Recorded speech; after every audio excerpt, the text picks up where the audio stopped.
This is 1480 KRAE Cheyenne. It's time for Wyoming Sports Talk today on KRAE. Here are your hosts, Nick and Larry Proetti. Welcome to Wyoming Sports Talk today, as we are already halfway home to the weekend. Yes, Wednesday, Wyoming Sports Talk today, which is being brought to you by Mondello's Pizzeria, 1507 Stillwater Avenue, Suite D in the Greenway Commons. Paisan cuisine at its best for, well, let's say for Joe right now, beginning his fifth decade in business. Again, delicious pizza, stromboli, calzones, pepperoni rolls, hot and cold Italian subs, delicious steak subs, all freshly made. Open Monday through Saturday, beginning 11 o'clock. Sundays, they open at 12 noon.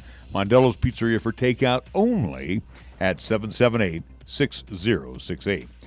First Tier Bank at 1508 Stillwater Avenue, right across the street, 632-3500. You may want to give them a call about their CD special they got going on right now with, they're going to give you some bang on the maturities that are happening, even though interest rates are low. First Tier Bank still offering some pretty doggone good rates for CDs. 632-3500. Again, they're open Monday through Friday. Lennox Auto Body on Dunn Avenue and the Auto Glass and Detail Center on Pershing Boulevard. When you want it back almost showroom new, then you take it to the Lennox family. Again, founded by Dick Lennox, tradition carried on by his daughter Heather. And again, over at Lennox, everything done in-house. Nothing shipped out.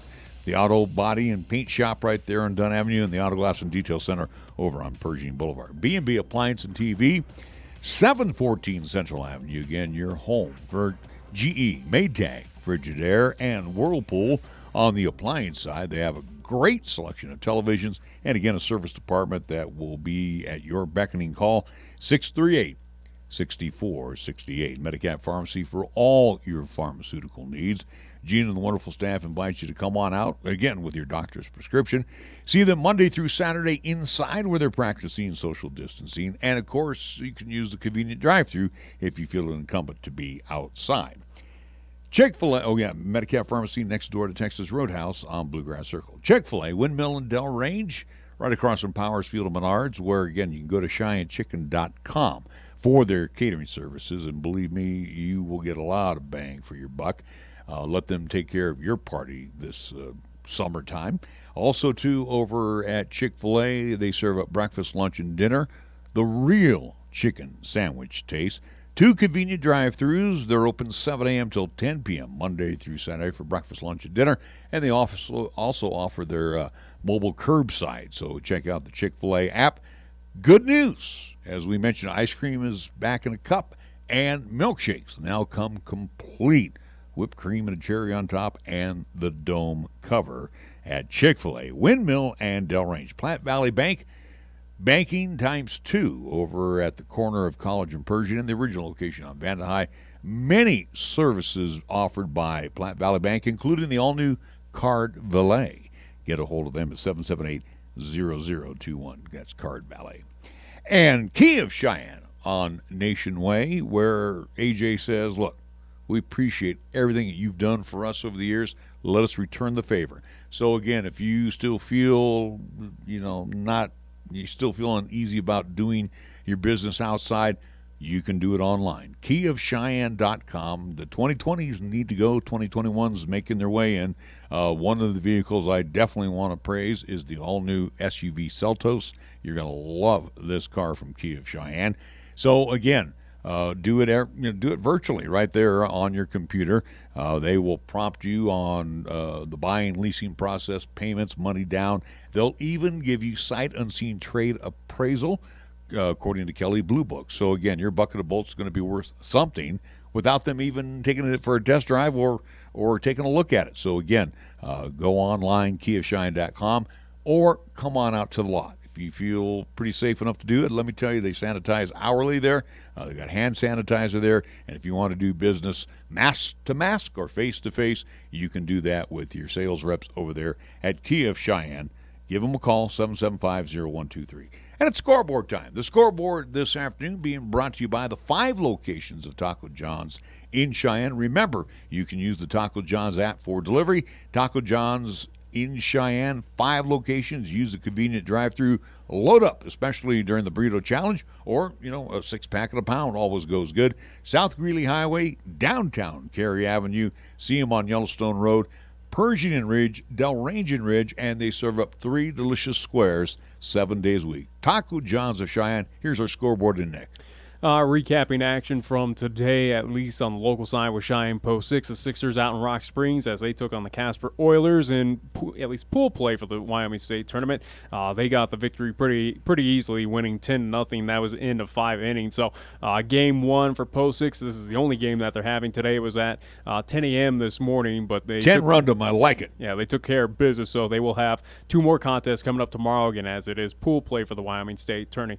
NHL action for tonight. 1 game has been final already. The Florida Panthers took care of business against the New York Islanders 3-2. New York Islanders do, however, lead that series, that East qualifying series, 2-1. Again, all it takes is 3 wins to advance on.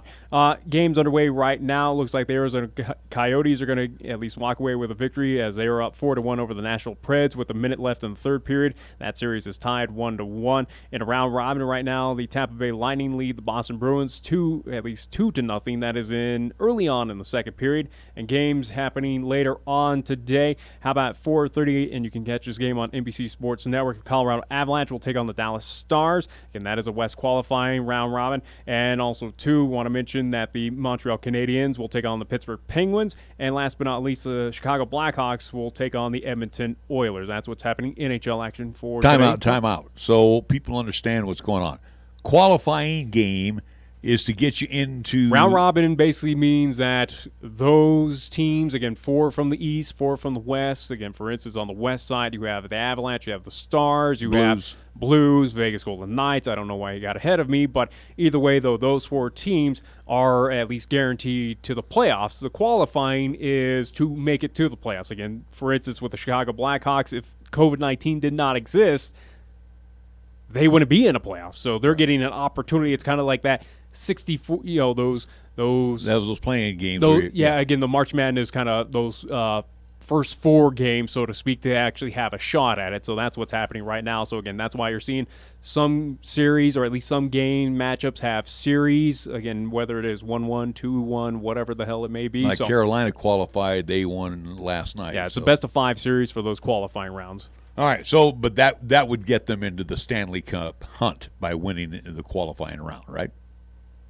What was that? Like Carolina winning, that puts them into the Stanley Cup hunt right in now. The playoffs, yeah. Okay. All right, let's go to Major League Baseball for this afternoon. In the Bronx, the Phils are leading the Yankees 4-3, bottom of the 3rd inning, just getting underway as they move to the bottom of the 1st. The Marlins and the Orioles are scoreless. 4 o'clock games, we'll have the Mets at the Nationals, Red Sox at the Rays. 5 o'clock, Twins at the Pirates. Yankees and Phillies, by the way, playing 2. I think the Phillies will become the home team in the second contest.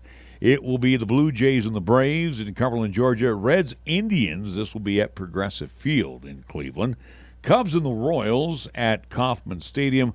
Orioles and the Marlins, they'll be playing a doubleheader where the Marlins become the home team in Game 2. It will be the Brewers, White Sox, 6 o'clock hour. San Francisco will take on the Rockies again at Coors Field. Astros and the Diamondbacks at Chase Field. Athletics host the Rangers in the Oakland Coliseum. The Los Angeles Dodgers and the Padres at Petco. Angels, Mariners again at T-Mobile in Seattle.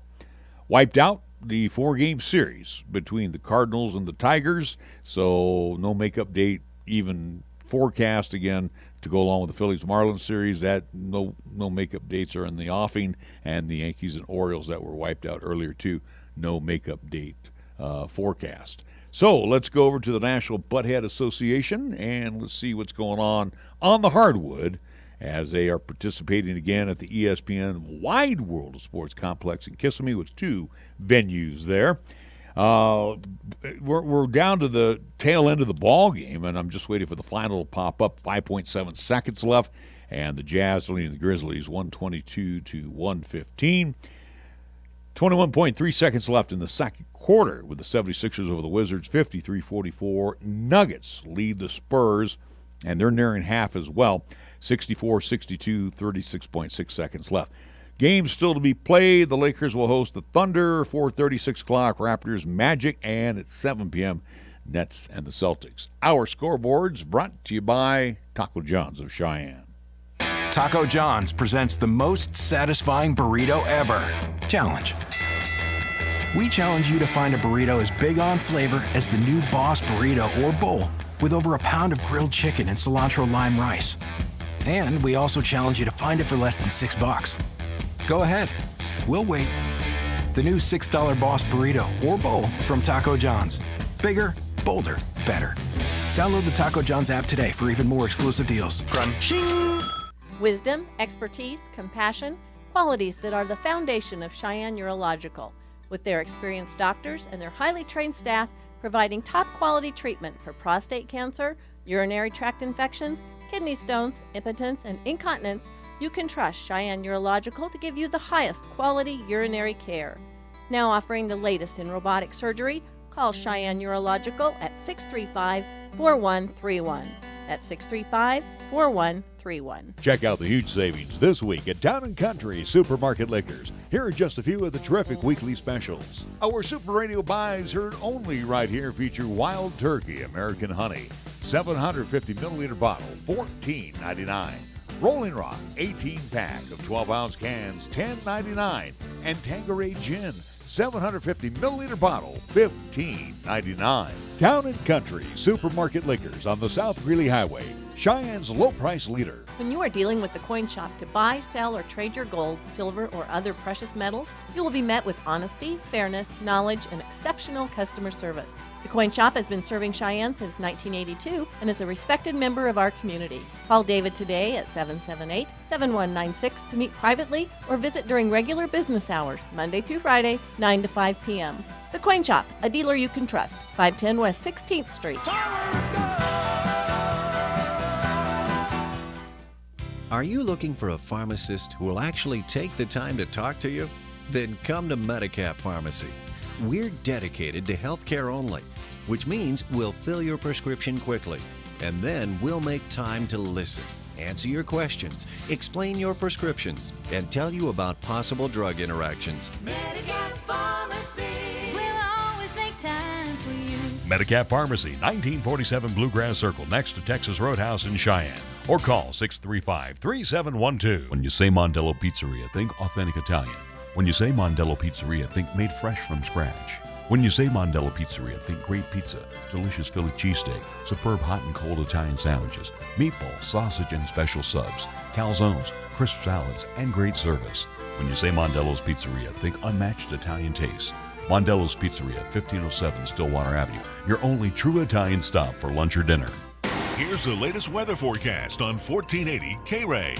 For today, it'll be mostly cloudy with thunderstorms likely throughout the day with highs around 84. If it's tonight, it'll be cloudy with thunderstorms likely throughout the evening with lows around 53. On Thursday, it'll be mostly sunny with a slight chance of thunderstorms in the afternoon with highs around 87. And on Thursday night, it'll be mostly clear with lows around 54. You're listening to Cheyenne's new Sports Talk Authority. This is Wyoming Sports Talk Today on AM 1480 KRAE.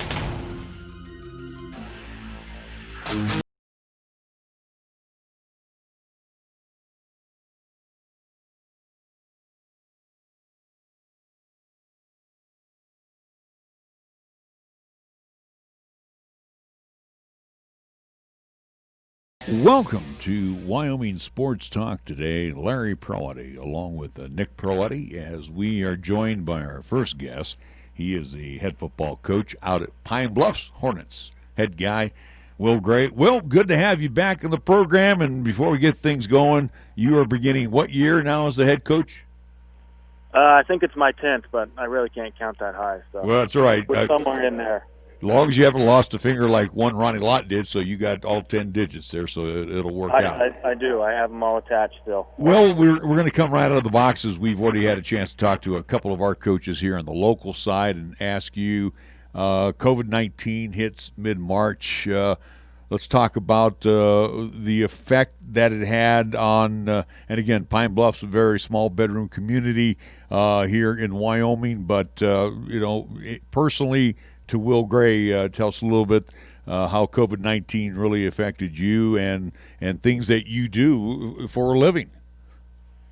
Well, the worst part was our son is in kindergarten and trying to do homeschooling with him, and he was in his mom's class, and he said that he didn't have to do schoolwork at home, and so I ended up having to do that. So that was a rough couple months trying to do be a kindergarten teacher and trying to do my social studies stuff to kids and do the AD and stuff. So it was, even though we weren't at work, it was busy, and you know, it was trying for a lot of kids. They go to school for that socialization piece, and they missed out on it. So we're looking forward to getting started with kids in the building on the 17th here in a week.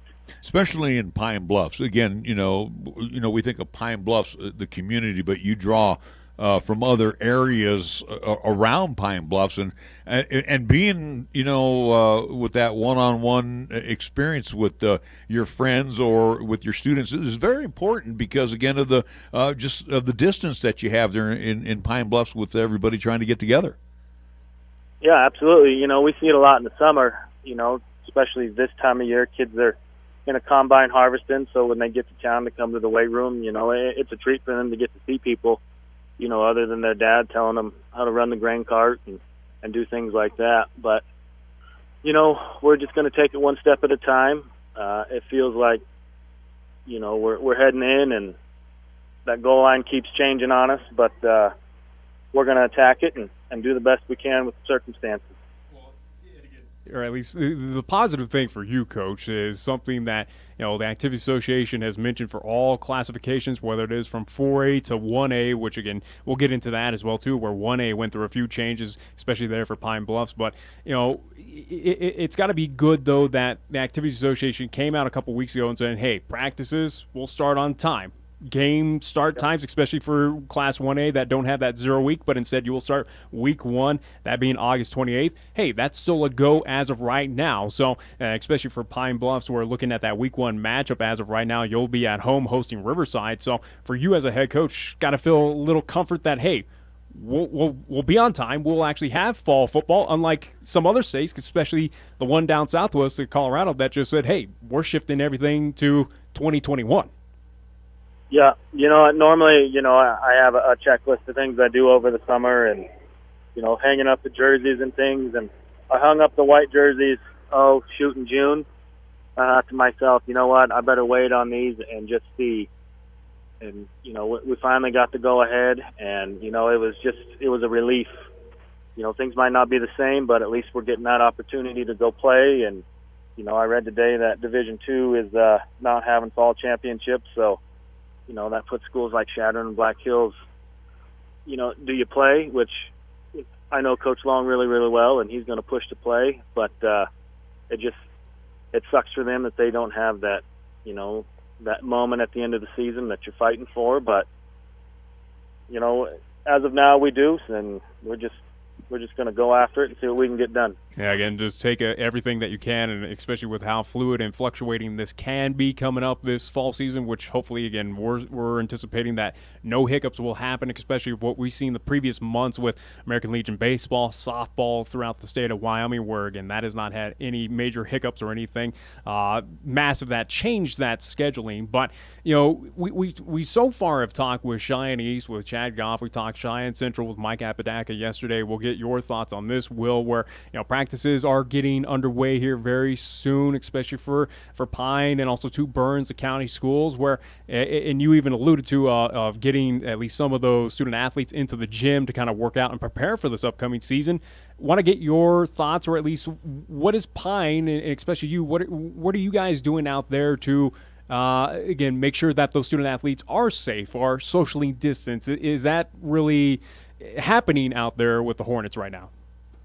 Oh, yeah, absolutely. You know, our superintendent, Mr. Abrams, you know, he's, you know, been at the front of all of this. You know, he's telling us what we're allowed to do and what we're not allowed to do. And he's, you know, he's been fighting for our kids to make sure that we can get them on campus and get them in shape and get them stronger so that when the season does start, you know, we're not starting at ground zero. And because that's when you see injuries and you see, you know, kids just out of shape, and, you know, and then you're more susceptible to sickness, you know, just when you're worn down. But if we can get them, you know, in a little bit of shape, then hopefully we don't see that as much. But, Mr. Abrams has been on the forefront of talking to the county health director and making sure that, we're doing things right and that we can get kids in on campus and get some work in with them. Well, in addition to your duties as a football coach, you mentioned your athletic director too. So football, fall, obviously, what other things are you going to try to accomplish here during the fall sports season? Number one is just keeping kids safe, making sure, at volleyball when they're playing 6-on-6 and they got, girls standing on the side, that if they're not 6 feet apart, they got a mask on, and using your own water bottle, not sharing things from other kids, and just trying to do things right, because whether you believe in all this or not, the people in charge are telling us what to do, and that's what we have to do. You can't go rogue on this and make your own rules and make your own decisions, because that's when you get yourself in trouble. And we're going to try and do everything,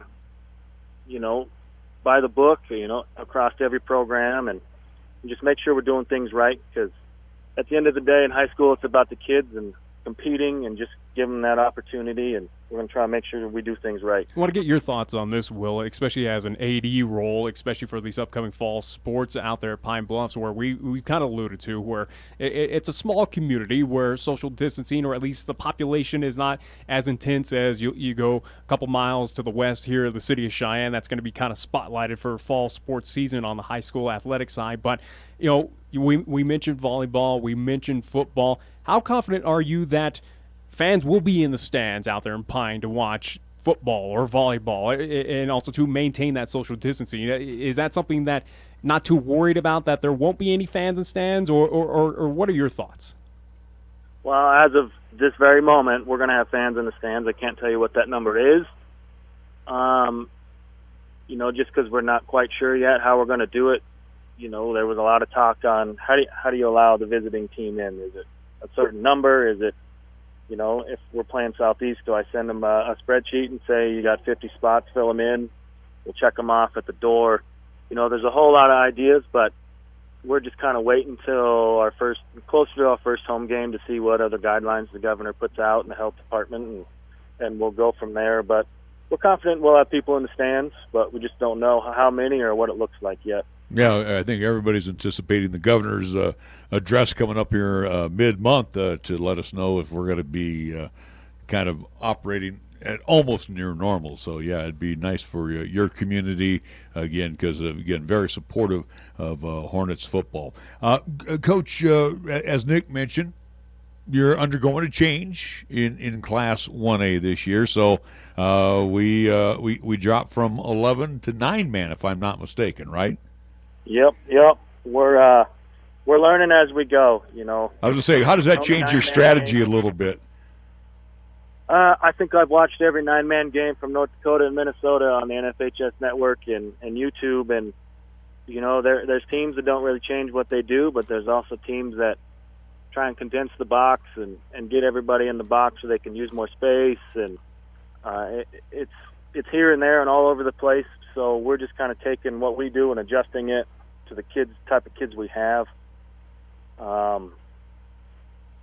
We're just learning. The only 9-man game I've ever been a part of was when I was a freshman in Glen Rock. We went and scrimmaged or played Midwest varsity. And they only had 9 kids that year, and so as freshmen we went and played their varsity, and I couldn't even tell you who won, but it was different. But it's an opportunity to be a part of something new, and we're going to attack that and have some fun with it. I was going to say, does the game move faster? It seems to. There's just more space, and the edges are really short. You got 3 down linemen. Sometimes you can have 5 if you're in 12 personnel, but the edges are just really short. Pass protection seems a little different. It doesn't seem like you're doing some of the normal stuff you would do in 11-man in pass pro. So that's the stuff we're flirting with and trying different ideas, and hopefully we can get it figured out, but we're going to find out here soon. And the other notable change as well, too, with at least now moving from 11-man to 9-man football in Class 1A, especially for Pine Bluffs, as you look at the tentative upcoming schedule, where something that we kind of look forward to and we would hype up as well, too, as we've been referring to as like the Battle of Laramie County, which was Pine versus Burns, which now is no longer on that schedule. So, again, kind of give your thoughts on now not having that kind of county rivalry with a lot of those student athletes that may know each other from kind of that short distance in between those two communities. Yeah, and that's the unfortunate part of us going down. You know, we thought long and hard about staying at 11-man, but then when, you know, you would have looked at the schedule, 4 or 5 of the teams would have been the same, you know, either between Zero Week or Burns and Bighorn and Upton Sundance. But then playing Torrington wasn't really on my bucket list of things to do, you know, as a small school. And we just kind of looked at the bodies we have that, you know, we don't have any big bodies at the moment. We've got some coming up, and we'd have been doing a disservice to our kids by staying at 11 and, you know, losing Burns on the schedule. You know, it sucks. But there'll come a time where we're maybe back in 11-man, and that'll be the first game we look to play, and we'll try and pick that series back up. And let's look at this upcoming schedule again. Tentative schedule, which can change at a point in time. We realize that from Class 1A to Class 4A, that anything can happen this year, especially for fall sports. But tentative right now for Week 1 for Pine Bluffs, you'll be at home, as I mentioned, with Riverside.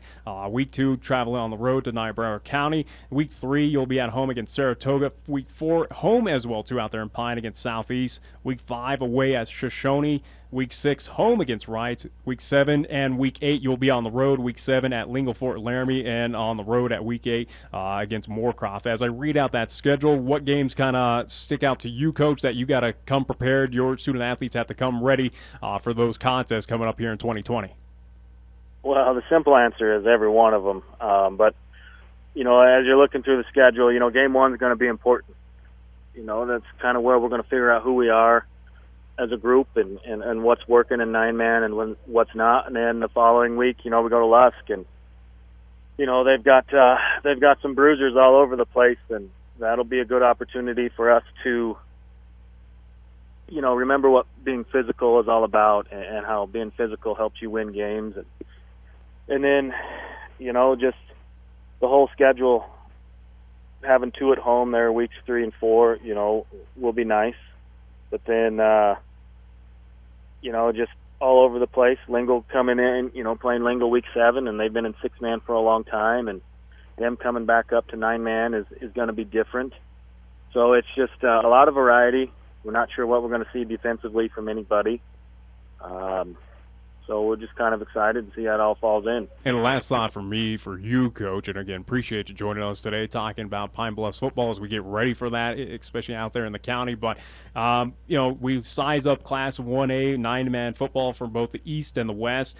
Right now, who's the team to beat? Who's kind of right now on your radar that could pose a challenge? Who might be that team that you may oppose against if you make it all the way to a state championship game? Well, on the east side, it starts with Lusk and Southeast. Both teams have kids that have played a ton of football since they were freshmen. Southeast has a lot of speed. Lusk has a very good tailback and a good offensive line. And, you know, the 9-man, you need 2 less offensive linemen. So the challenge in 1A was where can you hide, you know, those kids, because a lot of schools don't have 11 solid players to just put anywhere. So you're having to hide 2 less kids, and they're going to be solid. And you look at the West, and Rocky Mountain and Grable are going to be solid. Rocky's got super athletic kids. You know, people saw that at state basketball last year, and I think it's going to be a real competitive league, and we're going to find out where we fit. One final thought for me too, Coach, and thank you so much for joining us. You know, like Brad over in Burns, he gets a chance to see the future each and every year from the junior side, the junior high school side to the senior high. Same with you. You get a chance to see the future, and again, we're talking small communities, and you know, just about every young man gets that opportunity to come out and play football. In some cases, when you're a freshman, you're actually playing on the varsity side. But tell us about numbers. Do you expect some good numbers this year? Yeah, we're expecting to have 35 to 38 kids, which is a really good number for us. In our junior high, we're expecting in the mid-20s for 2 grades, which is a really good number for them. And we're going to kind of do a 9 with that group. When we play our conference schools, we play 9-man, but when we play Johnson Junior High and Mitchell, Nebraska, and Burns, we'll play 11-man just for 2 reasons. One, we don't want for kids to forget what 11-man feels like, but also at the same time, it allows us to get 2 more kids on the field because that's the goal, is getting kids in the game. And if you go out for football or whatever sport it is and you're not getting in the game, you're going to lose interest, and we don't want kids to do that. So we want to get as many kids on the field as we can and give them that opportunity to get better. All right, Coach. Well, we want to catch up with you during the course of the season, and we'll keep our fingers crossed that the season will go uninhibited this year, so you'll be able to, And if Class 4A doesn't allow media into a lot of these contests, we might just come knocking on your door saying, hey, we'll cover at least Hornets football for you. Sounds good. Give me a call. All right. I'd love to have you. All right, Will. Thank you so much. You take care. Good luck this season as well. Will Gray, Pine Bluffs football coach, head football coach, joining us here. Again, athletic director out at Pine Bluffs as well, and we appreciate him taking a few minutes of his time to chat with us today. It's starting to feel somewhat normal right now, Nick, and I'll tell you why it's starting to feel somewhat normal. We're talking to these coaches, and I'm getting excited knowing, hey, camps are opening up beginning next week. So far, so good. Nobody's and the bad thing that's been out there, the COVID-19, it's starting to get leveling off, less and less. Depends on where you are. Again, it seems like in it's our spiking part here, of the world. and out here, it's really.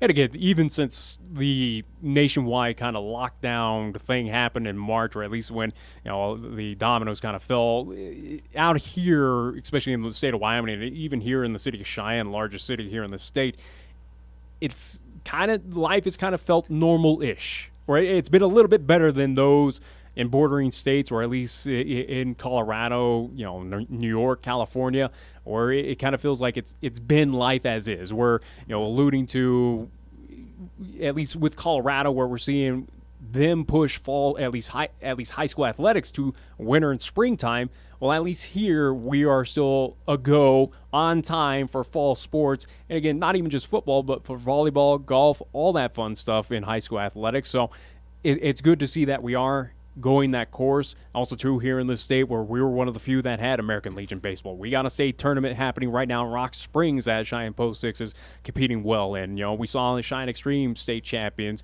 And again, baseball, softball, whether it is in high school and even on the rec side as well too here in the state of Wyoming, has been fine. We've not had the massive outbreaks. We've not had any kind of tragic outcomes from those gatherings at Powers, at Converse, Bremer as well too. Again, it has been kind of smooth sailing, so to speak, through at least since those athletics have gone underway in May for about, here we are in August, 3 months now. It's good. It's great to say that it has been smooth sailing, and I anticipate that for high school athletics, whether it is outdoors, indoors, should have that same effect. I really believe that. I think so too. And again, like the trendsetters were the Extreme as well as the Post 6, and then the city came about. Yeah. Did their softballs and fast pitch. And again, we can't also deny that this is not just confined to our state borders. It was, you saw how many teams come up from Colorado, come in from Nebraska, where we covered a few for the Cheyenne Extreme. We saw our teams go up north to Idaho, get out of the state border, go down to Colorado. So, again, they've been all over the place. We've had fans come from all different states to watch these events, whether it's here in Cheyenne or at least throughout the entire state of Wyoming. So, again, have confidence that what we saw this summer is going to be probably the same reality in the fall, where I don't think it's going to be as drastic as people, and some that have kind of chatted at me on Twitter as well too, saying, oh no, if it's not in a bubble, you guys are kind of screwed, so to speak.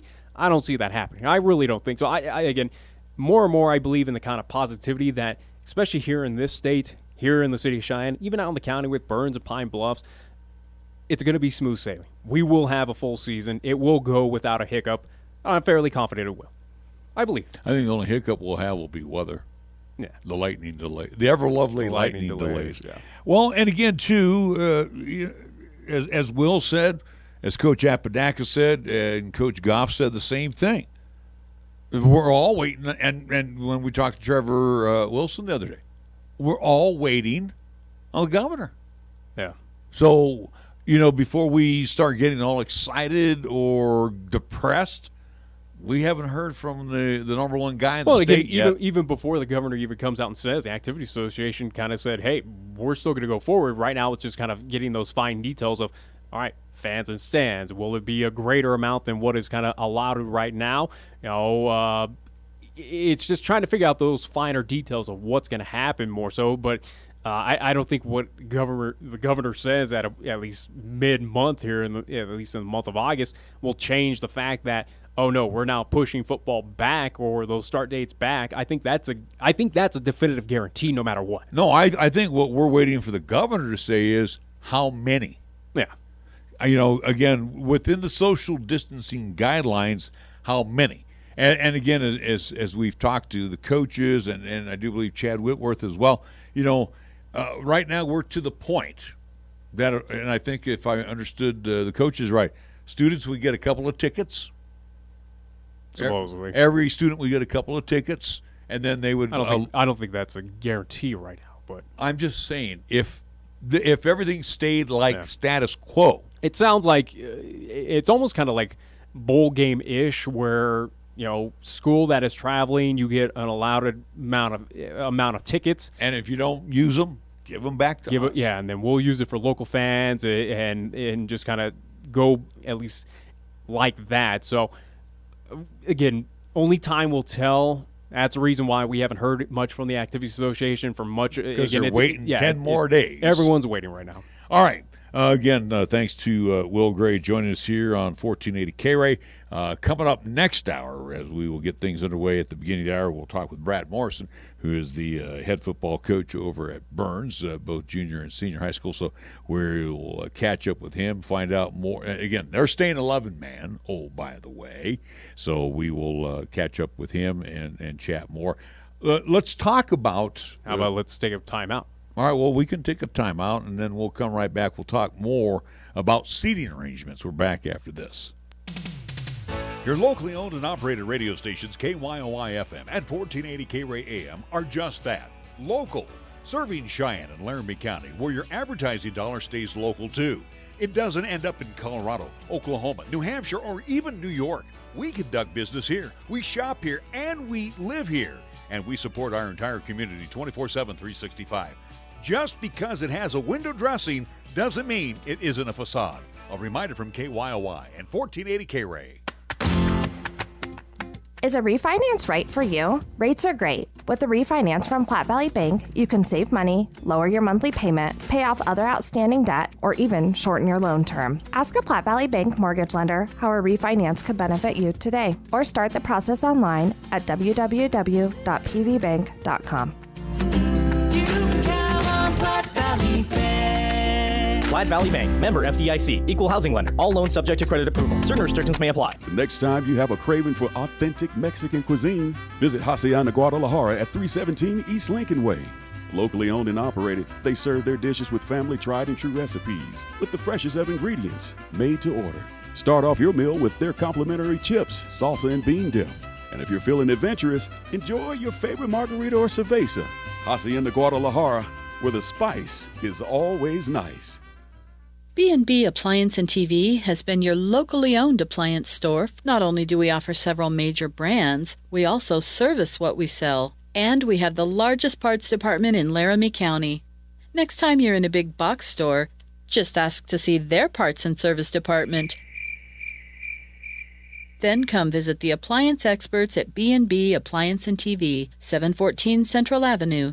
Best brands, hometown service. For almost 60 years, 1480 KRAE has been Cheyenne's home for good times and great oldies. Add to that live play-by-play sports featuring high school football and basketball, along with LCCC men's and women's basketball. Now combo that with KYOI-FM and you have Cheyenne and the area's only locally owned AM and FM radio stations. But we don't stop there. We also have 2 FM translators which serve the area with programming from both KRAE and KYOI. And that equals a lot of bang for your advertising dollar. Radio yesterday and now today, along with our websites, web streams, and digital ventures makes us your one-stop one-stop shop. For more information, please call Larry Proetti at 307-637-0301. Looking for an IT company with friendly, local customer service and the expertise to handle any job? Then go with a name you trust, High West Digital Solutions, a High West energy company. We handle everything from business network management to personal computer problems to same-day phone and tablet repairs. Visit our website at hwds.com or call 307-245-4333 and speak to a real live human being,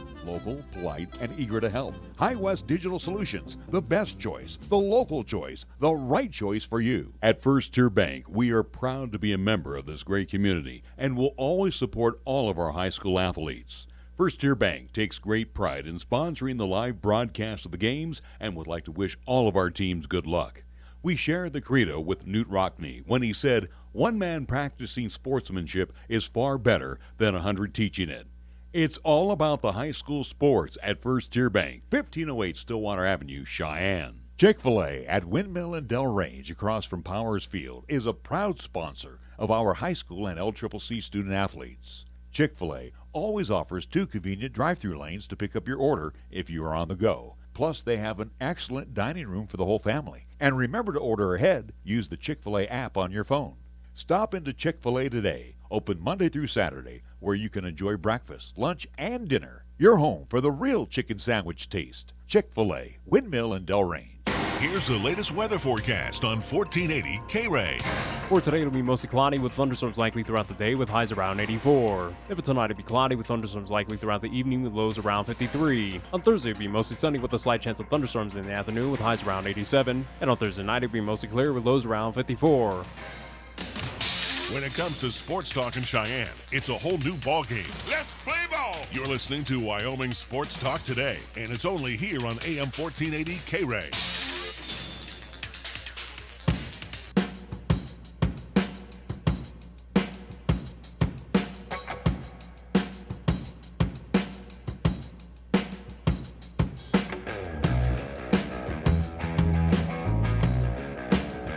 We're back on Wyoming Sports Talk today. Good news right now, especially on our local side, everything's trying to get back to a normal pace. However, when you go 45 miles west and that big 29,000-seat stadium, we don't know what the normal is right now. And again, numbers are being thrown about in what-if situations. So right now we're looking at a max. As if we played a football game today at the War, we're looking at a max of 1/3 capacity, 10,000. Which again we've already alluded to, and Tom Berman already came out and said, "Yeah, look at that 30%." But it could go anywhere lower. We don't know, or again, we're all waiting on the governor to come out and say, "Hey, we're going to." Roll the dice a little bit, and we're going to let you do this. So, if he does. Well, again, this is important to the University of Wyoming, and this is also important to the governor as well, too, because where do you think the monies from the state go to? A lot of it goes to the university. I think for the governor's sake, it would be a smart thing to say, hey, UW, you're not allowing fans into the War. You're not going to make any money. He's also, too, probably not going to get reelected for saying something like that. But it's right now, hey, that's fine and dandy that we're talking fans and stands right now at the War, but it's still a question of will we even play NCAA football over there at the War Memorial Stadium in Laramie, Wyoming?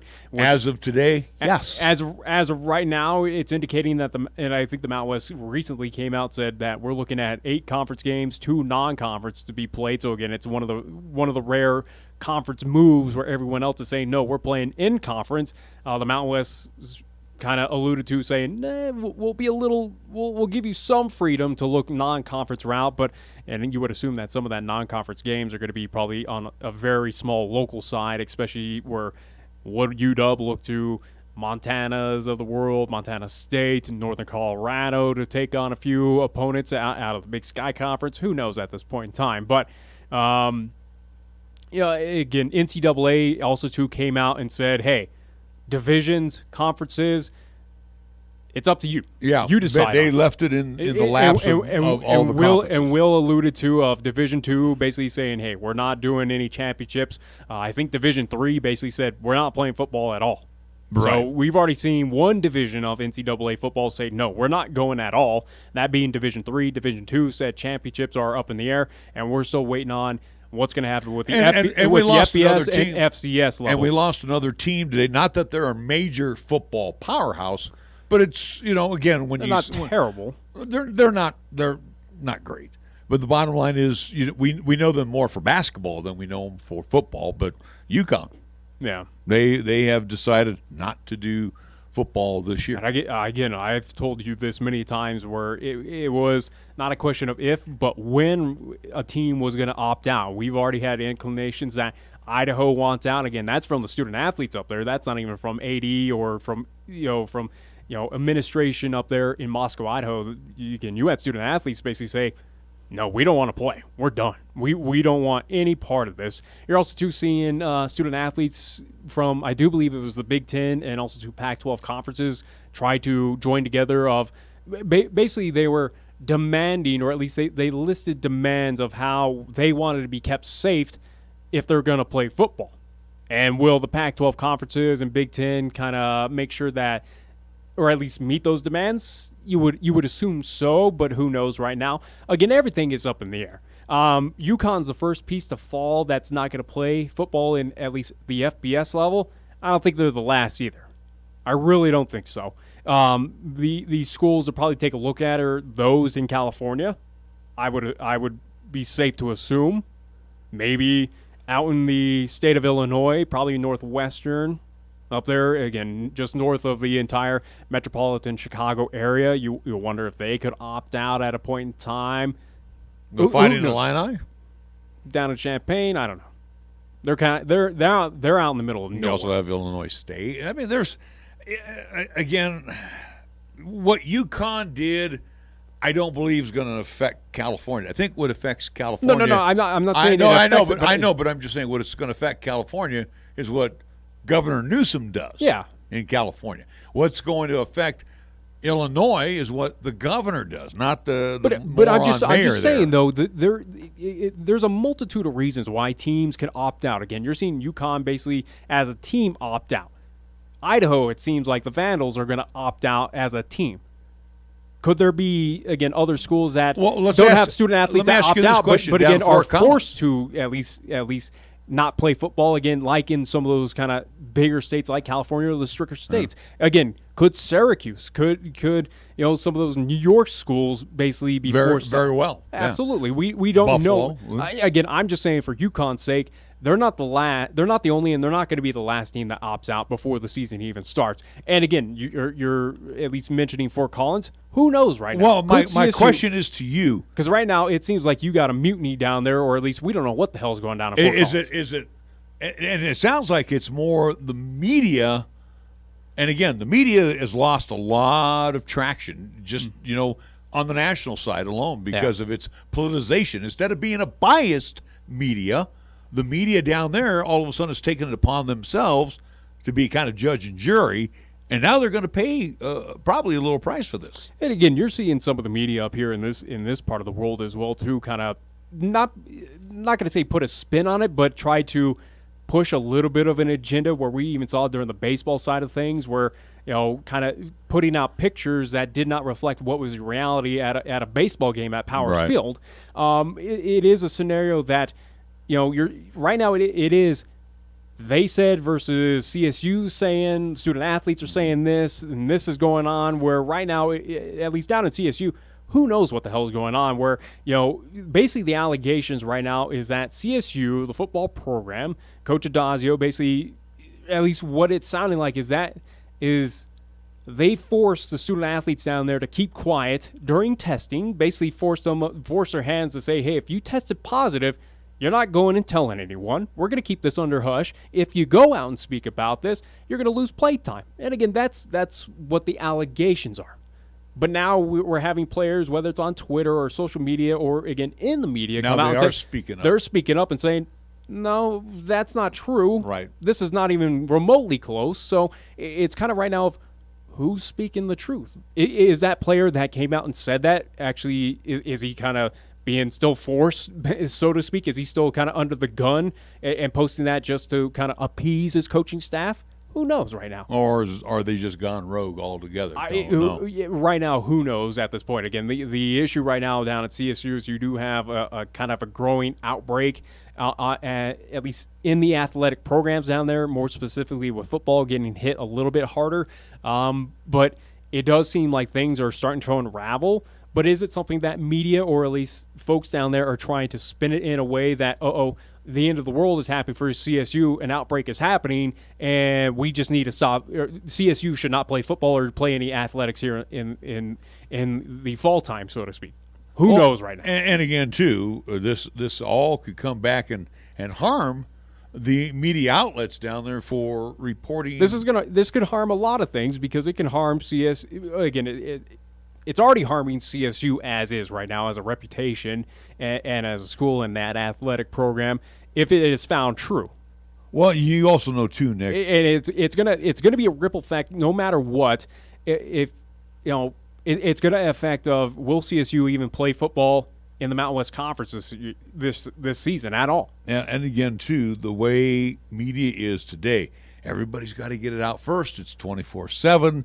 Yeah. And a lot of times you don't really fact check. You don't fact check, and you don't get the credible sources to make that story a viable entity to print or report. Yeah. So right now we don't know what the full scale is. Do we know there's been an outbreak or two down at CSU?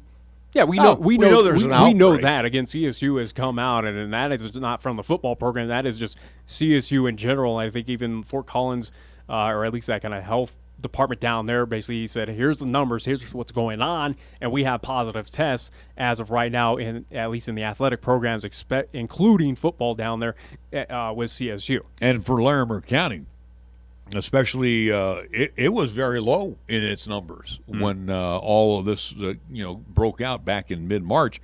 But all of a sudden the football team starts coming back, and then all of a sudden we have these breaking numbers. And again, how much of it's true, how much of it's false? We know that Larimer County has said, yes, there is some problems, but it's not. I don't think it's that bad. I think the way the media is portraying it. If this comes out true, that CSU did this and basically withheld the information, or at least were trying to silence those student athletes, of basically saying, hey, you're not going anywhere, we're keeping this quiet, and we're going to make it show, or at least we're going to make it seem as perfect as possible that, hey, we did not get hit, so we can play football. I don't care what you're saying, student athlete. If this comes out to be true, you wonder how many other schools possibly could be doing this. And I'll even say, I'll still have that at least kind of thought in my mind, even if CSU is not found to be guilty, so to speak, of this. But you kind of wonder, and I've also too had those thoughts even towards 45 miles to the west of us in Laramie right now with the University of Wyoming. Not saying it's happening, not alleging it, but could it be possible? Who knows right now? See, I think in our case, in our state, being so small and being, again, the university, the only show in town, that they are going to be working hand in hand with the state health department, Albany County Health Department, in addition to UW Health. Because again, this is something they're not going to blow smoke up our skirts. Yeah. If something goes wrong there, everybody's going to know. And again, you go back to Albany County. You would hope so. And you go back to Albany County numbers, they were low. Yeah. They were low during this whole pandemic. So I'm going to side with UW and say they're absolutely probably spot on right now with what's going on. Where they've had no positive cases. And, yeah, I would believe with the University of Wyoming. But you wonder, though, and again, example is with us in kind of the relatively close proximity of the University of Wyoming, but you wonder if this is found true, what happened with CSU. Could it be something that is a reality going on at UW? Could it be a reality that something is happening out in Nebraska, Ohio State, Southern Cal, Washington, Texas A&M, Alabama, for instance? Could it be something that this is a larger spread thing, that they're trying to push that agenda of, hey, we need football to happen. It generates a lot of money, a lot of revenue into our schools and our programs. We need this to happen. So, yes, we will fib those numbers. That could be a possible reality. Not saying, again, not alleging, not saying that it is guaranteed 100% what is happening in college football. But in this day and age, could it be a possibility? Especially where right now we do have those allegations right down the road from us in Fort Collins with CSU. You wonder if it is something a lot bigger than right now. Well, if they're going to in northern Colorado, if they're going to fudge numbers, then I'm just saying for your credibility. Yeah. Your credibility as an institution, then will be challenged because, again, this is a unique time in our history. This is also a desperate time for especially some of these universities where, hey, we need that money. We lost out on the March Madness money. And, again, we even talked with AD Tom Berman saying how much that affected UW. Where, again, UW was not even close to sniffing postseason tourney in basketball, but they still get a chunk of revenue from that March Madness tournament. Right. That did not happen. That now affects athletic programs at the University of Wyoming. Well, some of these schools, and not saying UW is in that drastic state, but some schools might be in that hurt state that, hey, we need money some way, somehow. Football is our outlet. We need this to happen. I would say most of the Power 5 big schools, the Alabamas, SCs, I think even Notre Dame, they got to be private. Off, yeah. They have to be doing very well. I mean, Notre Dame has their own network. Yeah. So, NBC but again, basically. Greed can get to the best of anyone, even during any time. I understand that, but again, too, you're talking reputations now. Oh, yeah. And again, when you mention the likes of an Alabama, we don't want to think of how their coach is for football. We want to think of the institution itself. Yeah. And they all have a lot of credibility to lose.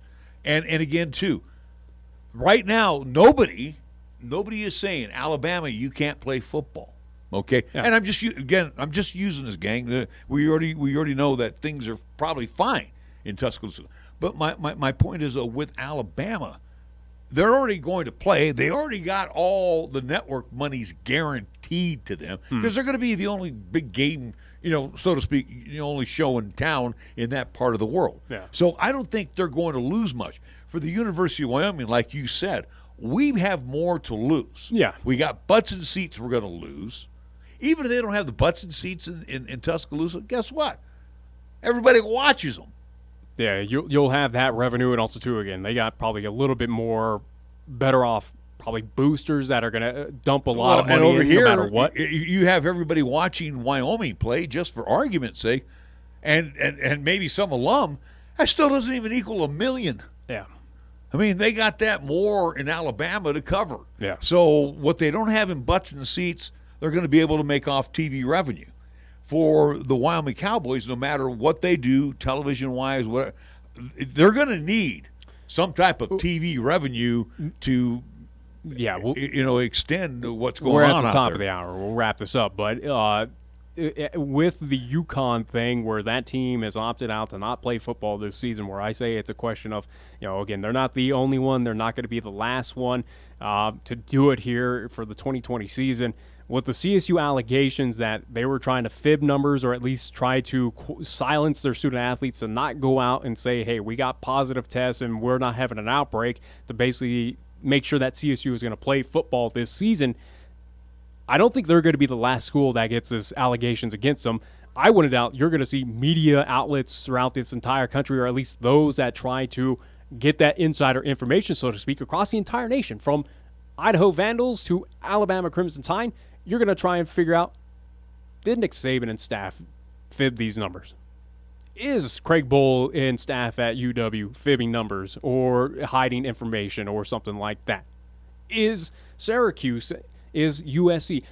I think, honestly, this is UConn's the start of a domino effect of teams opting out. CSU is the domino effect right now of investigations against schools, especially for football, of are these tests, or at least is this information that we're receiving from these schools and universities true?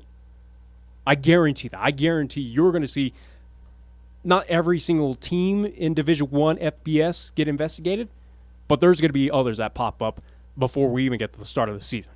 Yeah, something just tells me that this is that little ember that's going to start a fire that's going to cause something pretty big in NCAA football. Well, let me ask you one question before we go to the top of the hour here. Is this all political?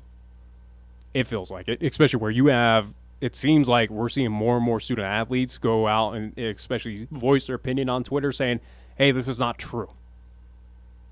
There you go. Yeah. Thanks for answering my question. But I'm just – again, I agree with those student athletes. I believe with them more on that fact that, hey, they were not forced into anything, that, again, CSU is not that kind of evil entity as what the media is trying to portray down there. Uh-huh. But I'm just saying, though, it's not going to slow down allegations of other schools. I guarantee that there's going to be 1, 2, 3, 4, however many, but there's going to be another school that gets hit with this allegation that you're fibbing numbers, you're fibbing tests, and this is incorrect. And again, it's all going to lead right back to the word, is it political? Yeah. Absolutely. All right, we do need to take our time out. We're going to be coming back with our next guest, Brad Morrison, in a little bit. This is 1480 KRAE Cheyenne. Also being heard on translator K266CC Cheyenne at 101.1 FM. It's time for Wyoming Sports Talk today on KRAE. Here are your hosts, Nick and Larry Proetti. It is hour number 2 of Wyoming Sports Talk today, and it'll be an abbreviated hour. Pro-Man seniors got to go run off and go do some engineering work, but we do want to thank our very special friends, our sponsors of Wyoming Sports Talk today, Mondello's Pizzeria at 1507 Stillwater Avenue, Suite D in the Greenway Commons. Joe and the crew, they get there and open the takeout window for you each Monday through Saturday beginning at 11, Sundays at 12 noon, 778-6068. That is the telephone number for Mondello's Pizzeria. First Year Bank, open Monday through Friday, right across the street. Talk to them about their special CD rates. Even though interest rates are low, you know what? First Year Bank's still going to take good care of you. Open Monday through Friday, 632-3500. Lennox Auto Body and the Auto Glass and Detail Center, both part of Lennox Enterprises, serving our community for over 25 years. Heather and the crew invite you to give them a call, whether it's repair work on the car or truck or cleaning up the car or truck. That's where the Detail Center will come in, 634-6608. B&B Appliance and TV at 714 Central Avenue. Whether you're buying or fixing up an appliance, B&B is there. They service what they sell. They have a service department to come over and fix what might be ailing one of your appliances right now as well. B&B Appliance and TV. Bruce and the crew have been doing this over 50-some years. I'll say close to 54. B&B Appliance and TV, 638-6468, 714 Central Avenue. On Bluegrass Circle, right next door to Texas Roadhouse, you'll find Gene Barber and his wonderful crew over at Medicap Pharmacy. And again, all you need to do is just hand them your doctor's prescription. They'll do all of the rest for you. And again, they've been at this for a long, long time. They are your neighborhood pharmacy, so do drop on by and see Medicap Pharmacy on Bluegrass Circle, open Monday through Saturday. Got a convenient drive-through for those that don't want to be inside and kind of still paranoid about the social distancing thing. That's okay, but they are social distancing inside at Medicap Pharmacy. Chick-fil-A, Windmill and Del Range, where, yes, Ray and Cindy say you can have your milkshake with whipped cream and a cherry on top because the dome lids are back. But again, too, they serve breakfast, lunch, and dinner. They have a mobile curbside for you. So, again, it'll be waiting for you with their Chick-fil-A app. They also have 2 convenient drive-thrus to get you in, get you out that quick. 7 a.m. till 10 a.m. Those are the hour, 10 p.m. that is. Those are the hours at Chick-fil-A, open Monday through Saturday at Windmill and Del Range across from Powers Field. Platte Valley Bank, 2 banking locations. Hey, the card valet is now in play over at Platte Valley Bank. Give them a call for more information. In addition to thinking about them for refi loans on your home, on your auto, yeah, they are there. They're even there to do new home loans for you as well. Platte Valley Bank, 778-0021. Key of Cheyenne on Nation Way, where AJ has a good-looking crew of cars. A good-looking crew and a good-looking lot of cars out there at Key of Cheyenne, where you can take a test drive. You can do all of those things because they're open. Sanitizing hourly, hand sanitizer there. You can do business face-to-face or mask-to-mask. you can do your business online as well. Go to keyofcheyenne.com. Pretty simple drill. They'll even arrange a delivery to your location. And it's scoreboard time. It's being brought to you by Taco John's of Cheyenne. And again, they serve Pepsi at Taco John's. One day by you'll the get way, it. you know what, Nick? You sit in this chair and try to run through this list every day. Okay? Yeah. Taco John's of Cheyenne, where again, with the Taco John's app, you can get delivery. Or me, I'm going right to the drive-through window. Well, I'm not going to go through it, but I'm going to go up to the drive-through window and pick up my goodies on the South Greeley Highway, or I'm going to be downtown on KRAE Avenue, Yellowstone Road, right down the road from us here, East Delrange Ridge or Persian Ridge. You will find a location called Taco John's. Taco John's of Cheyenne are scoreboard sponsors, and let's go to Nick and find out what's happening. From earlier this morning at Rock Springs, Cheyenne Post 6. Sixers took care of business pretty handily against the Casper Oilers, 10-0. That was the final in 5 innings. So pool play early on for Cheyenne Post 6 went very well. They will have 2 games coming up tomorrow. Don't have the times or the teams, but again, they will be in action in the state tourney coming up tomorrow. NHL action for today/tonight. 2 games already have been final. Florida Panthers have won against the New York Islanders. That is a final of 3-2. The Islanders lead that series 2-1. That's an East qualifying round. In a West qualifying round, the Arizona Coyotes take care of business against the Nashville Preds 4-1. Arizona leads that series 2-1. Again, best out of 5 in these qualifying rounds. In a round robin, at least game happening right now, the Tampa Bay Lightning are tied with the Boston Bruins 2-2. That's about 17 minutes remaining in the third period. Game's getting underway, at least here very shortly. Here in about a couple minutes at 4:30, the Colorado Avalanche will take on the Dallas Stars in West qualifying round robin action. You can see that game on NBC Sports Network. Montreal Canadiens will take on the Pittsburgh Penguins. That happening at 6 o'clock tonight. And last but not least, at 8:30 on NBC Sports Network, the Chicago Blackhawks will take on the Edmonton Oilers. That's what's happening NHL action for today/tonight. Major League Baseball, we got a couple of double dips in the works for today. First off, top of the 6th inning in the Bronx. Phillies are clobbering the Yankees right now, 11-3. Top of the 4th inning, Marlins, Orioles, they have moved to that 4th inning with the Marlins leading 1-0. Just getting underway are the Mets and the Nationals at Nats Park. No score into the top of the 1st inning. Games in the 4 o'clock hour, Red Sox at the Rays, Twins at the Pirates, Yankees and the Phils scheduled to play Game 2 around 5:05. Reds and the Indians at 5:10, also the Blue Jays at the Braves at 5:10. It will be the Cubs and the Royals in the 6 o'clock hour at KC. Marlins and Orioles will hook up for Game 2 of this double dip around 6:05. Also in the 6 o'clock hour, Brewers will play host to the White Sox. San Francisco visits Colorado to take on the Rockies again. Astros and the Diamondbacks at Chase Field. Rangers Athletics at the Oakland Coliseum. 7 o'clock game in San Diego at Petco. Dodgers and Padres, and the late contest, 7:40 in Seattle with the Mariners entertaining the Los Angeles Angels of Anaheim. Also on the postponement calendar, all games between the Cardinals and the Tigers. 4 games. They were hoping for a makeup today. Didn't happen. All 4 games have officially been postponed to be determined. Now we move over to the National Butthead Association. Let's see what's going on the hardwood over in Kissimmee, Florida. And that, again, is at the ESPN Wide World Sports Complex.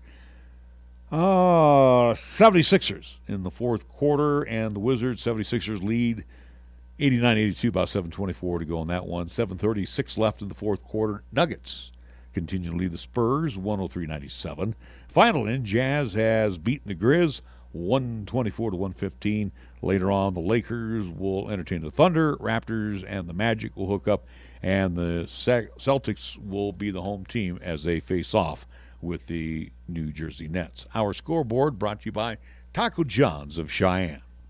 Taco John's presents the most satisfying burrito ever. Challenge.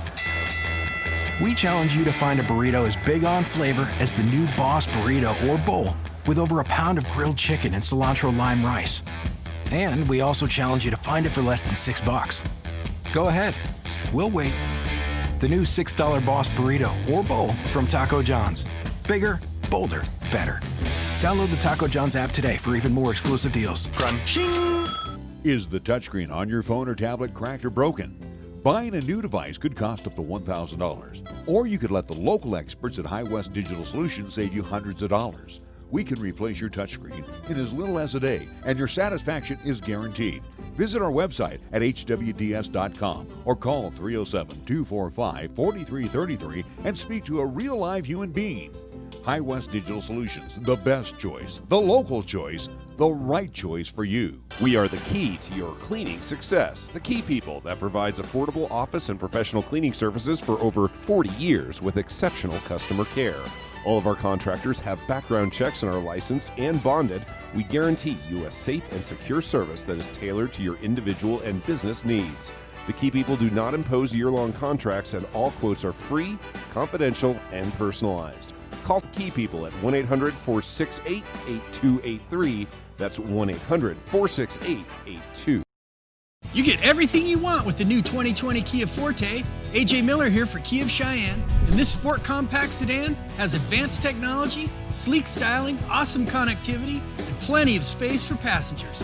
The new GT line provides an available 201 horsepower turbocharged engine for responsive acceleration, quick shifting, and even more fun at the wheel. See the Forte today at Kia of Cheyenne. Call 775-0123 or go to kiaofcheyenne.com. We'll make it easy.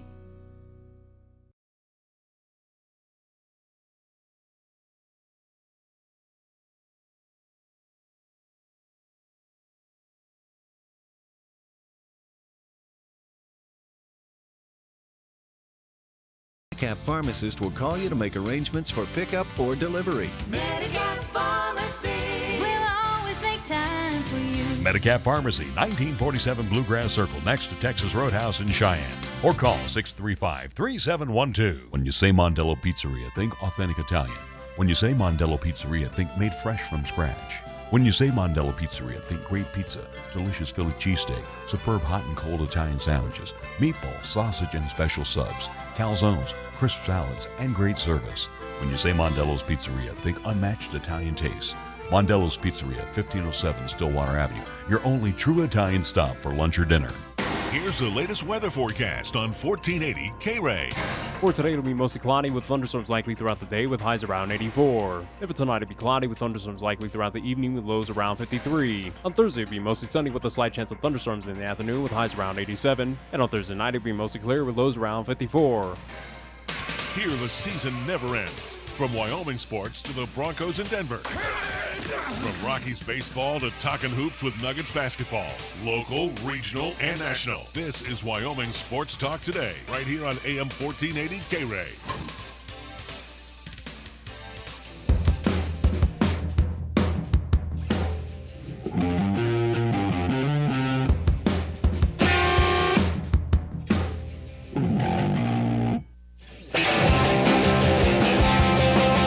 We are back on Wyoming Sports Talk today. Well, we move I-80. We were in Pine. Now we move I-80 west to Burns, as our next stop is with the Burns football head coach, again, Brad Morrison. Brad, we also, too, move up a classification where Pine is Class 1A, 9-man, to now 2A, at least. Well, I appreciate you interrupting me for that. Brad, just wanted to check, third or fourth year now for you at the helm?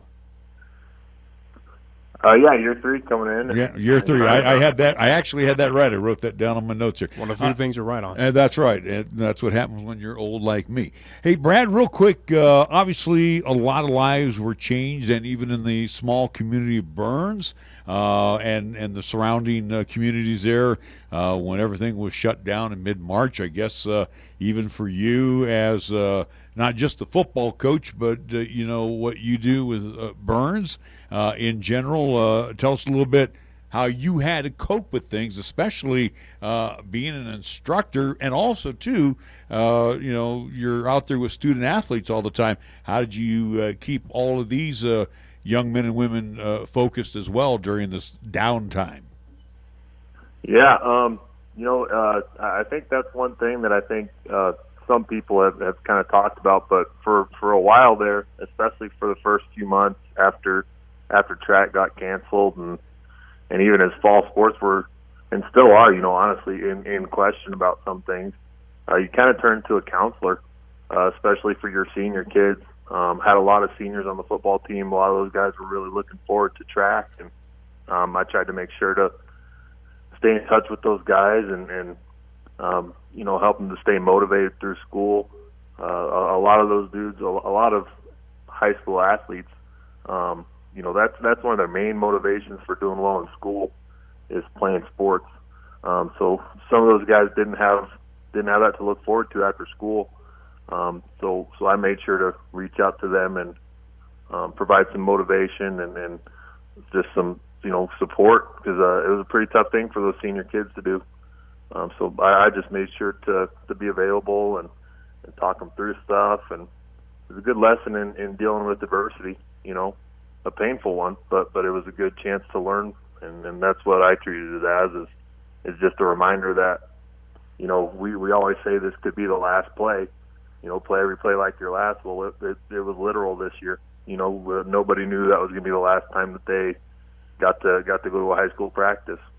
And it's something that could be a reality. And, again, we're not hoping, and I highly doubt it's going to be a thing for football here, at least here in 2020. But if we're going back, though, Coach Morrison, we're, again, to kind of get away from what happened in March with COVID-19, but we'll go back a few months earlier, back into 2019, and look back on what happened last year with Burns football, where you had a phenomenal season, made it to the playoffs, ran into the juggernaut that is Mountain View, and unfortunately that was kind of the cause for the exit out of the playoffs. But talk about last season of what you were able to do, what your team was able to do to get back into the playoff hunt. Yeah, that was a really special year for me. Just a bunch of moments that kids worked really hard for. I kind of promised them when I came in, like, if you do A, B, and C, then you're going to be really proud of where you end up.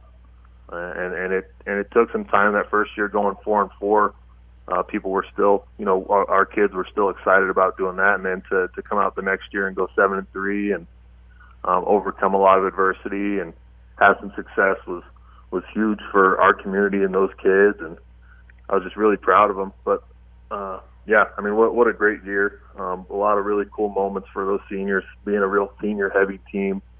Got to send those guys out on a great note, and I was just really proud of what we did, and then ever since the season's been done, the talk has just been, what can we do to improve on what we did last year? And that's been our focus. And, Brad, good point that you made there with the very senior, heavy-laden team that you had in 2019. 2019, you at least get to approach 2020 with similar expectations. Even though we're going through what we've experienced, but hopefully everything is a go here. We know as of August 10th. But again, in the small communities like Pine and Burns, and again, your draws from the Albin, Carpenter, and all those other areas. My point is, with those type of situations, being a student athlete is something that these kids really look forward to doing. Whether it's football, whether it's volleyball, whatever sport is available to these young student athletes. And with football season, after the success that the Burns Broncs had last year, I'm a young guy. I'm ready to play ball for Burns this year. Absolutely, yeah. Ton of excitement. And what was really cool about our kids and our culture, what we're building was, it wasn't, it's a bummer we can't have, we can't do this until June. We weren't worried about what we couldn't do. We just focused on what we could do, and we tried to do everything we could do since the whole COVID deal started, to just do whatever we could for, as long and as good as we can. And I'm happy with where we're at. We put together a pretty good summer, all things considered. So, Coach, as we look into 2020 again, as we get prepared for practice and get games underway, just like as we talked with Pine Bluffs for Burns, their first contest will be week 1, not week 0, but looking like that will be the start date of September 4th, where you will be on the road at Mitchell, Nebraska to start kind of out of the state, so to speak. But we asked this of Chad Goff of Cheyenne East. We asked yesterday of Mike Apodaca of Cheyenne Central, kind of at least more so of the bigger community here in Cheyenne. But for you and Burns, have you run into any situation with COVID-19 with student athletes or parents, for instance, saying, hey, I don't want to run that risk. As we're seeing in pro and collegiate levels, we're seeing athletes around this country opt out of seasons of any sports, so to speak. Has that been an issue for you yet, Coach, of have parents come to you and said, I'd love for my child to come out and play, but I can't run that risk? It hasn't yet for us. I've sort of been preparing for that. I think that my position for any parent or kid that is that has about it or feels a certain way about it, I'm going to support what they think is the right thing to do for their kids. I think that's how I have to be. Even if it was a kid, say a kid has a bad neck injury or something, and now I'm thinking, maybe I won't play this year. I'd certainly support that, and this would be no different. Just I'm going to support what you think is going to be the best for your kids, and I want that to be known as how our program is going to deal with those kids that may choose to or choose to not play. It's just support, and we still love you, and just because you're not able to or not wanting to take that risk this year, that's your choice. I will say, we're going to do everything we can to make it as safe as we possibly can, and there's never any guarantees, but I think we've got a good handle. We think we've got a good plan through the state for how to social distance and take care of kids and keep things safe, which should be our number one priority. Any year, it's a little bit similar to the concussion stuff. It's what are we going to do about it, and how are we going to make it safe enough that people believe that their kids can come and play football. Brad Morrison, head football coach at Burns High School, join us. Brad, we had Will on here a little while ago, and of course they're with the reclassification and new rules coming down. Obviously, Pine goes from 11-man to 9. And I think both Nick and myself will agree. It just kind of kills what has been a traditional rivalry. Interstate 80. Going to the Nebraska border between Pine and Burns for umpteen years. Again, we still have the East Central rivalry now that South comes into play. So we actually have 3 different type of rivalries throughout the course of the year, but that's got to hurt a little bit that you don't have Pine on the schedule anymore. Yeah. I mean, nobody's gonna miss that game more than I will. That's for sure. It was a really cool environment. Small town rivalry football is a really awesome thing to be a part of, and we'll definitely miss it. I think we're gonna play a JV game with them, so at least we'll get to see them then, and looking forward to that one. And yeah, I mean, I know that a lot of Burns people around the community asking about that game are going to miss that game, and it is what it is for the time being. So looking at your schedule upcoming for 2020, if things go as is, which, again, we're confident that it will, but for Burns, week 1, as I mentioned, on the road at Mitchell, Nebraska. Week 2, you're at home there at Burns against Tongue River. Away on the road at Glen Rock for week 3. Week 4, home against Bighorn.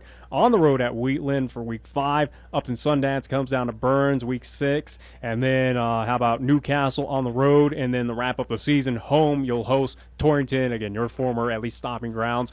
At least before taking the Burns position. But we know every game is going to be important for you, Coach. But on that schedule, what games kind of stand out to you the most this season? I think all the new ones are going to be strange. It's not very often that in Wyoming, you turn around the next year and you only have 3 of the same games on your schedule.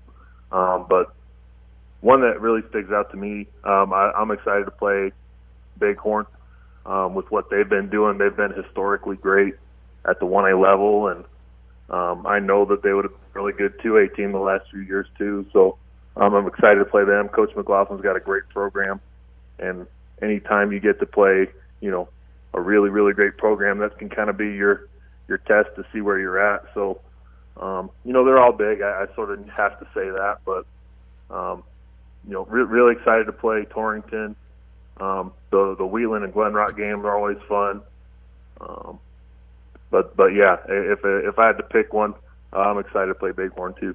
Coach, we're all, and again, I feel like a broken record when I say this, we're all waiting on the governor here to talk again, hopefully lifting some restrictions coming up here mid-month. But, for Burns and Pine Bluffs, Friday night, the thing to do is be there at the ball game. And I know I've had, in my years here, I've had a chance to be out at Burns and doing a football game. And, this is a community event. It's not just an in-town event. Everybody around the area wants to come out and watch football, especially with our smaller schools, Pine Bluffs, as well as Burns. But my point is, right now we're looking at, okay, we can have X amount of people sitting in the stands. If the worst-case scenario happens, have you got a contingency plan in place for our fans to go out and watch the Bronx? Yeah, our AD, Barry Ward, has done a really good job of staying on top of all this stuff, and we keep coming up with plans A through Z, it seems like, if we can do this will happen. If we can do this will happen. And, certainly our hope would be to get fans in the stands while still being safe and compliant. But I do know that, we'll be broadcasting games on the NFHS network, so if you can't get to the game, you can still see it. But my point on that is I really hope we can get close to normal as possible as soon as possible for that deal. My final question for you, Coach, as we get prepared for 2020 season, and also at least want to say thank you for joining us on Wyoming Sports Talk today and giving us the update and getting prepared for Burns football here coming up very soon. You'll look at Class 2A on both the east and west side. Is it still safe to assume here in 2020 that Mountain View is still that team to beat, that top dog, or is there other contenders from the east or west right now that is on your radar that could be a foe to eventually get to that state title game? Yeah, that's going to be a huge question with the realignment is, what's going to shake out. I certainly think Coach Walk over at Mountain View is at the point in that program where they're going to reload. I think Thermopolis will be really, really good. I know that the teams in our conference were all pretty young last year. So you're talking about Glen Rock and Wheatland reloading and having, another up year. Interesting one for me is Torrington coming down from 3A. You look what Buffalo did when they dropped down from 3A and played in a couple state titles. So I'm sure that's what they're going to be hoping to do. I'd have to say, though, I think we'll be pretty tough, too. Well, let's hope we get to that point, too, Coach. And again, you are tied up with the junior as well as the senior high school, so the group of kids that are coming through the younger ranks right now. Give us a preview. How are we looking, young men-wise, getting ready to come into your football program? Yeah, last year there were games later in our schedule where our scout team was giving us as good or better of a look than we were getting in some varsity games and even a playoff game there. So we had a lot of kids that would have been playing a lot of football for several schools in our classification last year that didn't get the opportunity. So we're excited. We're going to be huge. Our offensive line's big. We're bringing back 290-pound starters, both all conference, all state type kids, and a bunch of young guys there. Feel good about our quarterback. Played a lot of wide receiver for us last year, starting on defense, and he's going to be a really good one, Caden David. So we'll look a little different. We were about 95% hand the ball off last year, and I'm thinking that'll look a little bit different this year in terms of how we attack teams. But I feel like we'll be tough. I think our commitment to the weight room is going to make a difference again, and I'm excited to get the young guys out there. I think when you have to wait for a little while, sometimes it can be pretty good motivation to get out there and show what you can do. And we've got a lot of those guys that are sophomores, juniors that are ready. You can hear the anticipation in your voice, Coach. So I feel for you, and I know you're ready to get back out there with those young men and get ready to put another great program on the field once again for all our fans. Coach, we want to thank you so much. We wish you all the best this season. We'll catch up with you throughout the course of the year, okay? Appreciate it, guys. Thank you. Brad Morrison joining us from Burns High School, again, the head football coach here, and even with Will Gray, too. And so far we've had with Coach Apodaca and Coach Goffin here, too, the four coaches. Everybody has been chomping at the bit because, really, they have been, to a certain degree, Nick, inactive since mid-March. Chad's a father. His kid goes and plays baseball. You heard Mike yesterday talking about helping his son move to Dallas, or move into his place in Dallas. These guys, they want to be out with these young men and teach them the game and start getting them ready. I don't think that's changing, though, so to speak, of were they chomping at the bit 2019 to 2020? No, again, they just want to get on the field, get that team out there, and again, compete for a state title. So, again, obviously it's not. I disagree with you. Right there, I disagree. I'll tell you why. When you're turning uniforms in, the day you turn those uniforms in, that's when your season is over. You're already, as a coach, you're already thinking next season. I don't think the drive to get out on the field changes year by year. Again, they're all chomping at the bit. They want to play football, and again, even if Wyoming were to say, "Hey, we're gonna play winter, spring," even come at that time, if football was starting in March 4th, for instance, of what it's going on down in Colorado, they're still going to be chomping at the bit, still wanting to get out there, still at least get that team playing football. So it doesn't matter what date it is or, again, what year it is. No, they want to get out there, prove that their team's the best, and have that shot at a state championship with the crew that they got. But I also think, too, going back to even what Coach Apodaca said yesterday, and we had that discussion as well on and off the air, if you think about it, if we were to move that season back, just for argument's sake, I think we hurt the football program more than anything because your baseball players. You hurt everything. Why? No, I understand that. But and again, folks, this is what's going on in Colorado, not in Wyoming. But again, I think you kind of hurt both programs because the football players are not going to want your baseball. You got so much tunnel vision on at least one sport where, again, what's going on in Colorado, again, where thankfully it is not happening up here in this border, at least in this state, the state of Wyoming, where what they decided to choose on it, again, of going to winter and spring. Granted, they'll have some athletics happening in the fall, but it's more of those outdoor limited amount, at least sports, again, as golf, softball, and obviously there's limitations regarding softball. But what they did for both girl and boy athletics down there in the high school ranks affects all of it. Because how many times have we gotten athletes in here that say, yeah, and again, we'll spotlight one Andrew Johnson. Goes from post 6, he goes and plays football at Central, and he plays basketball as well, too. Talent going from football to basketball. Again, you got multi-sport athletes all over the place. Great and Buell, football to basketball with Cheyenne East.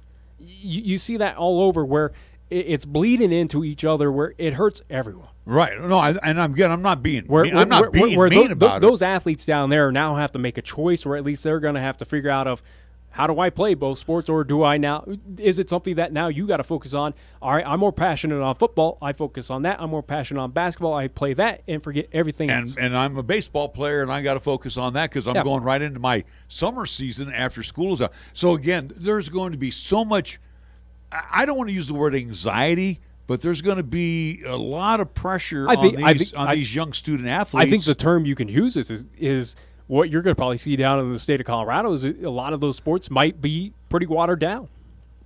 And that's a shame. And you got only one person to blame in that, and that's Governor Polis. Well, in the Activities Association. Well, I know, but Polis is he's still pulling the strings, telling you, I can't do this, I can't do this yet. So we're going to have to – again, you got Denver schools not starting – they're going to start online until mid-October. So again, and again, that's the difference of a state border. We're up here, everything's going on, at least planned on time, and everything should be all in well. And I would anticipate it will be for 2020, 2021. But it is something that for those student athletes, where we know these head coaches and just coaching staffs in general, they care about those athletes. And again, it's kind of like their quote unquote kind of adopted children, so to speak. You want to see them excel, do the best in sports and in they school want to help as well them too. along to Absolutely. that next level. And now what they're forced down in Colorado to do is, you now unfortunately have to pick and choose. And you see the best talent when you go out on the field or in the basketball court or on the fields for baseball. You kind of wonder that, where these teams might be watered down. You might not be seeing the full kind of squad of what you anticipated in 2019 to see. It is kind of that unfortunate thing. And again, for some of thankfully, these kids, thankfully, again, here in the state of Wyoming, it's nothing as of right now we have to worry about. Right. And I don't think we will. Some of those kids in Colorado, unfortunately for them, they can't be two places at once, and that's going to be tough decisions. We already know that they cannot come up to the state of Wyoming and compete up here. That's right. All right, well, we do want to wrap things up here on this side. We got a commercial break headed your way in just a bit. We'll